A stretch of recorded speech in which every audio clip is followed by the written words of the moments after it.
Well, this report looks at water security in Pakistan, and it primarily looks at the social, environmental and economic outcomes that Pakistan derives from its water. If you look at the report, we use a framework comprised of concentric circles, with the innermost circle, the heart of our water security, being the total water endowment. Of course, this natural endowment is managed by a combination of water sector institutions and water sector infrastructure, and they come together to manage this water endowment, to deliver water sector services, to mitigate risks associated with water, such as droughts and floods, and broader water resource management in the country. And we assess the performance of these areas through the outcomes that Pakistan's people, Pakistan's environment and Pakistan's economy have either gained or lost, for that matter. You see, it really depends on what metric you use. Just in terms of whether everywhere water is needed at a particular time and a particular amount, is it always available? No, it's not. But that doesn't mean there isn't enough water within Pakistan's hydrological system or Pakistan's hydrological units to make that possible. So we see it very much as a problem of managing our water resources, not an absolute shortage in terms of the volume or the quantum of water that we get. There are many metrics that I'm sure you've heard being used. Water scarcity, which talks about water availability per person. We also hear water stress, which is what fraction of our total renewable water supply are we withdrawing on a yearly basis. So yes, Pakistan you can say there's an issue with water scarcity and an issue with water stress, but our report shows that neither of these are as severe as they're often thought to be.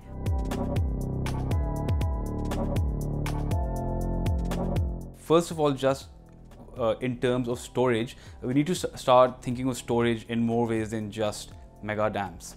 Right? So you look at our groundwater reserves or aquifers as a potential source of storing water. We are blessed with glaciers, which also help to buffer variability of water supply between years. So looking at storage as a more integrated function as opposed to just building mega dams would be a good solution going forward. Well, in this report, we have a list of interventions or list of areas that Pakistan should invest in to fix the water crisis. One of them is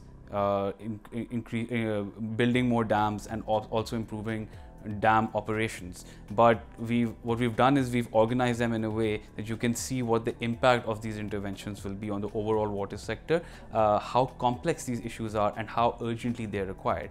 And as you'll see in the report, the circle which signifies the impact of building more dams and improving dam operations, that impact is not the biggest amongst the possible interventions we can take.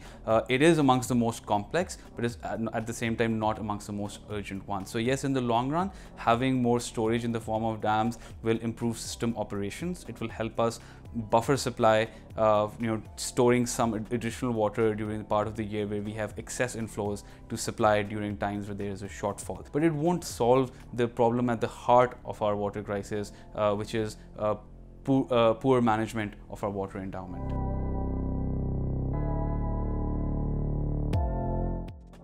Well, of the total water that's withdrawn from the system every year, about 94% goes to agriculture. So it stands to reason that the most amount of wastage would also be in that sector. Other than that, about 1% goes to industrial use and about 5% to municipal use. So agriculture, reforming agriculture in a way that our water productivity in agriculture increases, that our water use efficiency increases, is really the key to managing our water resources better. Currently, Pakistan has one of the lowest water productivities in the world, both for the agriculture sector and generally for economic productivity, and that needs to change very soon. The countries that are performing poorly compared to Pakistan, economically speaking, are 6 African countries that have severely underdeveloped irrigation systems and are mostly based on rain-fed agriculture. So Pakistan in that sense already has a head start in the sort of comprehensive irrigation and expansive irrigation infrastructure we have, and the fact that we're not, our agricultural sector is not rainfall dependent,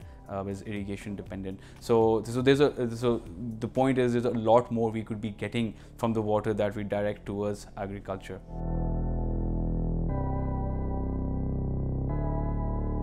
About 80% of the water in agriculture goes towards 4 major crops. That's cotton, sugarcane, wheat, and rice. And these 4 crops collectively contribute less than 5% to Pakistan's GDP, and that's 80% of our withdrawn water. So clearly there's a mismatch. We often talk about Pakistan being an agrarian economy because about 20% of our GDP comes from agriculture, and the sort of imagery that is painted, or sort of images that are painted, are of these major crops being the lifeline of the country.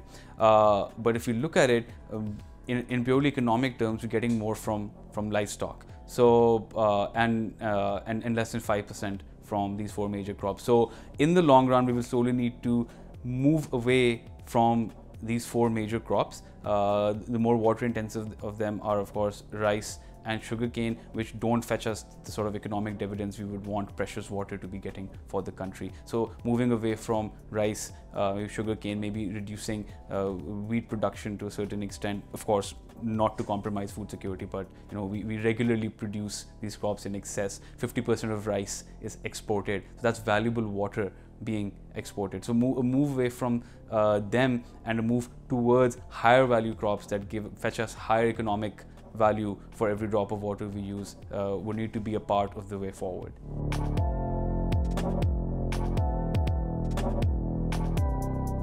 Yeah, I think we as a nation in recent times definitely have been preoccupied with the amount of water available, and what has not been scrutinized to the degree it ought to be is the quality of that water that we're getting, and that we feel is a major social and environmental cost that Pakistan has been paying.